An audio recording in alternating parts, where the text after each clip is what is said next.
Hey folks, this is my Dyson V10 versus V8 update part 3. Just showing you the Dyson I tucked here in the corner on the cradle, which I screwed to the wall. As you can see, I've got low clearance here, so it's working pretty good in this kind of tight semi-closet area. And there's the list of things I was just going to go over with you just so you can see. I just want to go over the cradle, which we just did. That works good. I do like the V8 cradle just as much. I said maybe differently in a previous video, but I do like that cradle too. You can see the tools hanging on it back here. And this is all you get in the V10 motor head is the wand, the one power head, and those two tools. So, and the smaller bin, as you can see. So I didn't get the larger bin. I don't really care because I just empty it more often. So I figured I'd show you a couple of those things that are on the list. Like I mentioned, the cradle works good. I just have to lift up. I have low clearance here, but it comes out no problem. And then we're on our way. Thing I liked about it, it's easy to do the stairs, which I'll show you real quickly. The stairs, because of the way the head moves around, works really well. You can see how easy it is to do the stairs, and you can just pivot it and turn it around. So that works great. The other thing is I like the fact that it does all these surfaces. You go right from carpet with this head right onto tile. And I'm picking up all the little dog hairs from our black pug, which he doesn't leave a lot, which is nice. But I do like the fact that you're just using this one motor head. And I returned the V8, as you know, and it had that soft-headed brush, which I just didn't need because I don't have, hardwood floors or anything. So this head does everything. So I really like that.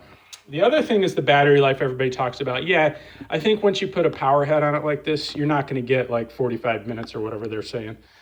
I think I get to do the whole house pretty much, and right at the end, I might lose it, but it charges up so fast. Or not fast, but it charges up so easily, and you can do sections of your house, and it's so mobile and portable that you don't mind grabbing it and doing one room or something like that. So you kind of break up the vacuuming a little bit more, and you do it more often because it's so convenient. So I'm not worried about battery life at all. I love the portability, and throw it in the charger and forget about it. That's awesome. The 3 power settings. Let's go upstairs here and talk about 3 power settings. I use it on the regular power setting, the very first setting, as you can see, most of the time. And then you've got the 2 other power settings, and then the soiled areas are like a area carpet where the dog might eat or something. I might turn up the power, or in the pathways. So I'll just show you a little bit of that. Sorry about the noise, but that's the vacuum cleaner. So basically, if you really have an area like where you're high traffic, you can slap up that power setting, and this sucker rips. It practically pulls the carpet off the floor. And you can hear the extra noise, but it seems like it's running pretty hard and hot there. So I just use that for burst mode when I need extra power for, a more soiled area, traffic area. The middle section's good too, but for the most part, I really just run it here until I hit an area that I think that I need extra help on. But like I said, even the little dog bed is easy to deal with because the portability of this thing. Obviously, I won't suck up that little tennis ball, but he's got a bunch of dog hairs in there, and I'll just throw this thing right in there and try to give it a good cleaning. I use it on regular power, and I'll even just drag it around like that and just get everything. So I like the portability of this head and get some of those hairs out of there. And then obviously around his bed might have some, but this multi-surface thing is great.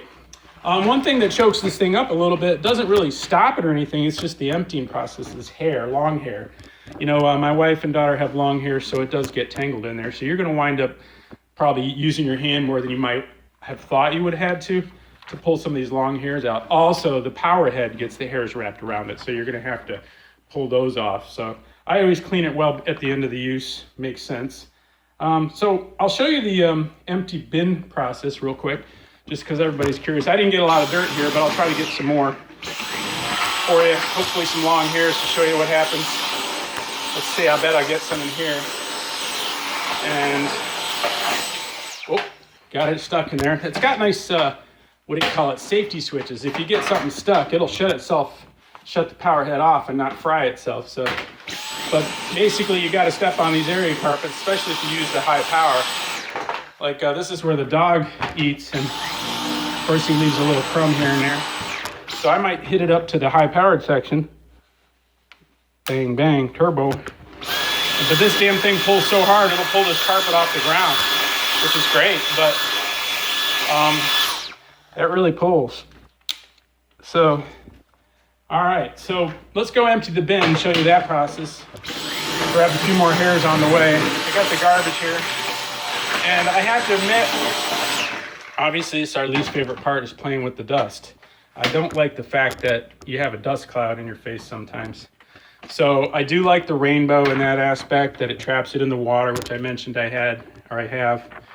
But basically, obviously you have to take the wand off on this thing, set it against the counter here and hope it doesn't fall down. They're not super stable. But in terms of oh geez, got a lot of nice garbage in there for you. Tomorrow's garbage day. Anyway, pop it out, bang. And you can see there's what happens with the long hairs. They get trapped and the ball gets stuck. So you kind of got to get your hand in there and start pulling hairs out if you're dealing with long hairs.